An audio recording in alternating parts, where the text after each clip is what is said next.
TYCROP was a company where customers just walked through the front door. They had a reputation for making high-quality products, building equipment that mostly were related to the dairy industry, so the local farmers were using. TYCROP started manufacturing what they called multi-crop top dressers for a company in Vancouver called Multi-Turf Specialists, which essentially was a rink machine from Germany that TYCROP started building for them on 5 a year. It was really a good fit for us. I mean, we were building things with wide tires, we were building things with wheels, we loved hydraulics, there was lots of opportunity for innovation and invention. And so we as a company believed that you needed to take that product and actually market it to the masses, kind of the Henry Ford principle of, everybody should have one. And that was exactly the time when we really connected with Scott Mason. Gary was concerned about where should the company go in the future. How was it getting its customers? How was it growing? Where should it go? So it hired me to do a marketing study. And part of that marketing study turned out was the discovery of these top dressers that they were building for this company in Vancouver. I wasn't sure what the machines did or were used for, so I just put them in with the study. And when it got to that piece of equipment, I went and talked to the distributor in Vancouver, asked him what it was used for, who was using it. And it became clear to me that it was a piece of golf and turf equipment, not an ag piece of equipment, but it was just clumped in with the other products.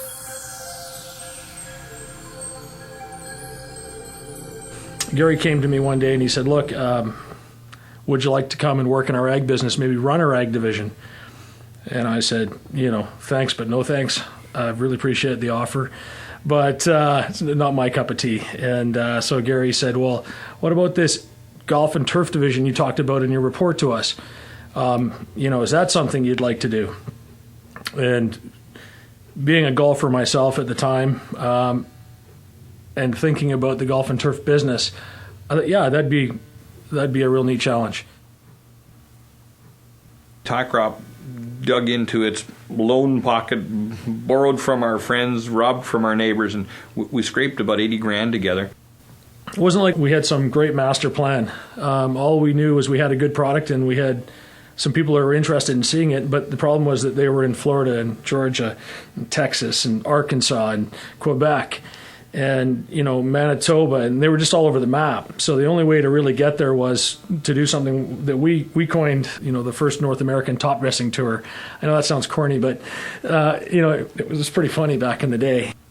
He was probably kind of in his early 20s, and he was passionate and full of fire, and he got in that truck and he started driving, and he spent the next 8-9 months of his life in a red pickup. We drove around North America. I think it was 38 states, 7 provinces.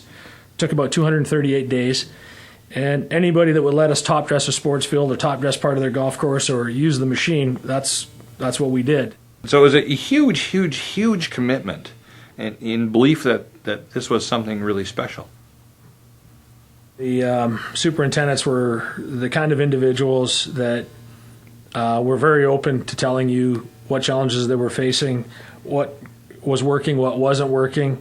It's not like they could tell you what to invent or what to build, but they could sure tell you what they were spending a lot of time with in their day and where their challenges were and what was holding them back, so to speak. And you could look at those problems and you could see they needed a new piece of equipment. And what came of it is truly now known and world-renowned as the MH400. That came out of that trip. That came out of seeing what our customers needed. It was truly an invention at TYCROP. There was nothing like it in the market anywhere.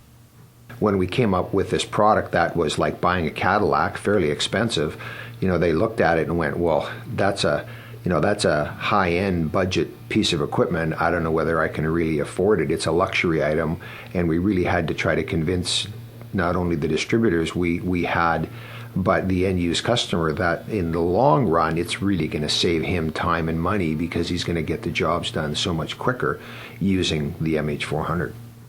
The material handler wasn't replacing something that the golf course already owned. It was a whole new concept of saving money on a golf course, and that was what we were really trying to sell. Not the equipment, but the theory, the philosophy of material handling. Our first day I walked in and there was an MH, there was like 4 MHs, and it was, okay, we're going to work on these. okay, this big red machine, that's cool. I didn't know what it was. No. In the beginning, it was actually a little bit nerve-wracking. Not only were you learning a brand new product, but you are now having to jump on an airplane and fly into all of these different locations within the United States and meeting people and going out and trying to act like you're a professional with the product you've just learned how to sell. We would actually almost chase each machine. We would sell a machine to an end-use customer. In those days, there wasn't a lot of dealers, but we'd sell a machine to an end-use customer, and then 2 weeks later, we'd fly and we'd visit the customer, and we'd roll up onto the golf course and we'd say, "Hey, you got any questions? Is there anything we can help you with?" And the customer would go, "Where are you guys from? What? How'd you get over here?" "Well, we're just doing some service. You just bought this machine. We want to make sure you're using it right, that you like it, everything's working great for you. We got a couple of tricks, some hints for you. Take a look at it." And customers just love that, and they'd tell their friends, and their friends would call up and want to buy one.